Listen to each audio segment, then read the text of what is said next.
25 तारीख को दोपहर के 4 बजे मैंने अपने चैनल पर एक वीडियो अपलोड किया था, जिस पर कि मैंने क्या कुछ बताया था। अगर तुमको याद नहीं तो मैं एक सिंपल सा रिकैप दे देता हूँ मिराक्युलस के जो upcoming 50 special Tokyo world special episode को लेकर। मिराक्युलस की 3 अलग अलग डेवलपर्स अपने डिफरेंट कमिटमेंट दिया है। सबसे पहले थॉमस सर ने कहा कि मिराक्युलस की 50 स्पेशल शायद से शुरू की फैमिलीज के ऊपर बेस्ड हो सकती है। दूसरी बार जर्मीजेक ने कहा था कि जापानी स्पेशल एपिसोड के मेन कैरेक्टर लेडी टाइगर होने वाली है। She is going to be a completely new character who will also have her many weaknesses, जो कि उसे बनाती है अब तक के सबसे स्ट्रॉन्गेस्ट प्रोटैगनिस्ट। फिर तीसरी बार हमें मिराक्युलस ग्रुप के सीईओ की तरफ से यह खबर मिली कि मिराक्युलस टोक्यो वर्ल्ड स्पेशल के फिक्स्ड टेंटेटिव टाइटल रहेगी मिराक्युलस स्टेलर फोर्स, जो कि काइंड एक बिल्कुल ही नई कैरेक्टर होने वाली है मिराक्युलस के यूनिवर्स में, जिसके बारे में अगर तुम्हें और डिटेल में जानना है तो तुम जाके मेरा लास्ट वीडियो चेक कर सकते हो। और हाँ, वीडियो की एंडिंग में मैंने बोनस में यह भी कहा था कि मिराक्युलस के सीजन 6 को फिर से अगले साल के लिए डिले कर दिया जा चुका है। जिसके बाद तो भाई मैं वीडियो अपलोड करने के बाद आराम से जाके सो गया कि चलो इस हफ्ते कम से कम एक वीडियो तो अपलोड कर ही चुका हूँ। फिर अगले दिन सुबह जब मैं ऐसे ही ब्रश करते करते यूट्यूब पे घुसा, जहाँ पर सबसे पहले मैंने ये 2 कम्युनिटी पोस्ट को देखा एंड फिर आई वाज लाइक अबे भूसरी के रातों रात ये क्या हो गया बे। इसके बारे में और जानने के लिए मैं बन गया डिटेक्टिव छगन, घुसा इंस्टाग्राम पर, जहाँ पर से मुझको पता चला साला रातों रात मिराक्युलस की सीजन 7, 8, 9 और 10 भी ऑफिशियली कंफर्म हो चुका है। हाँ वो सब तो ठीक है, लेकिन सीजन 6 कब आएगा? शायद मेरे इस ऑडियंस के मरने के बाद।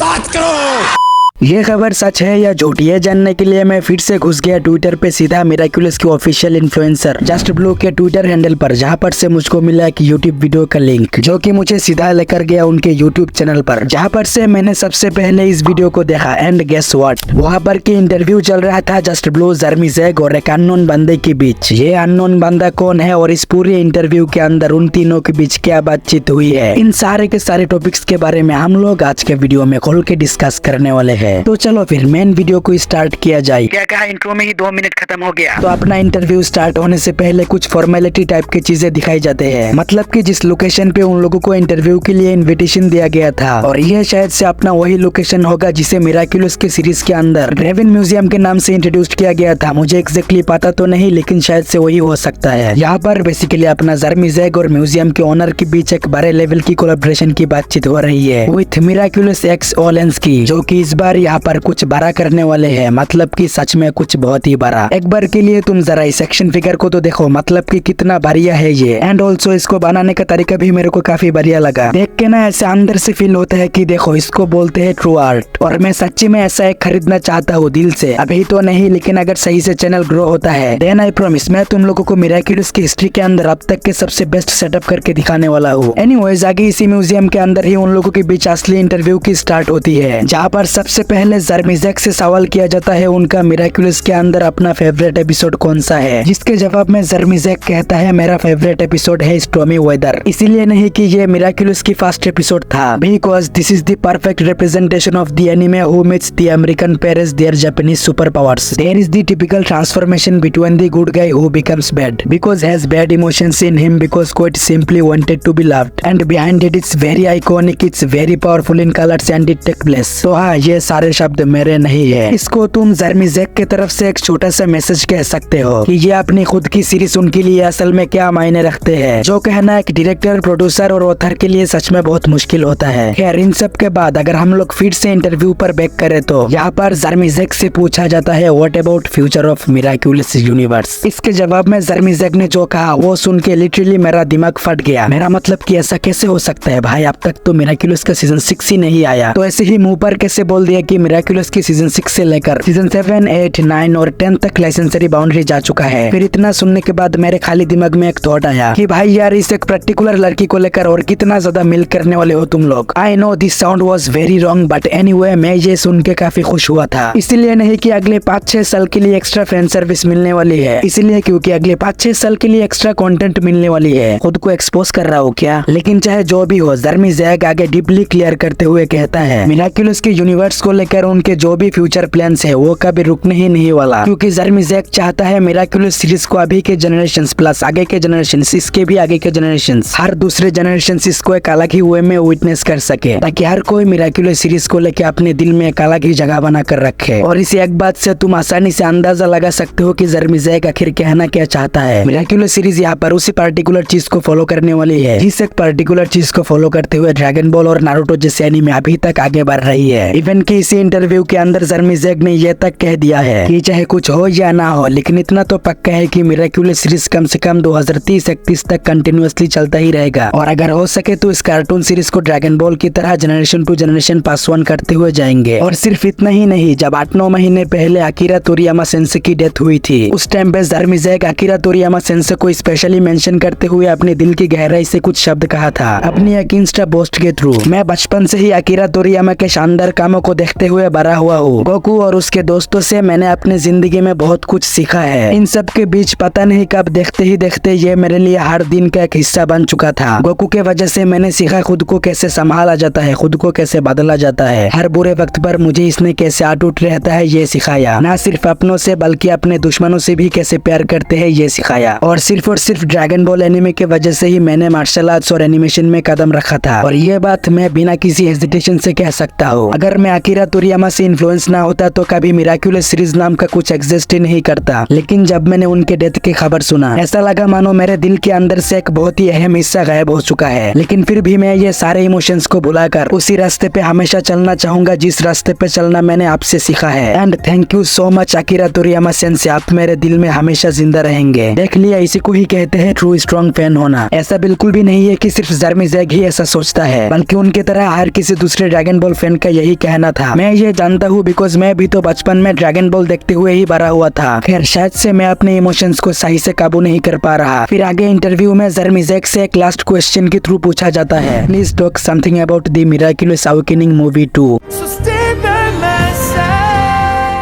जिसके जवाब में ज़र्मीज़ेग ने कानो कान बस इतना ही कहा कि मिराक्युलस की दूसरी फिल्म सच में बहुत ही इंटरेस्टिंग होने वाली है।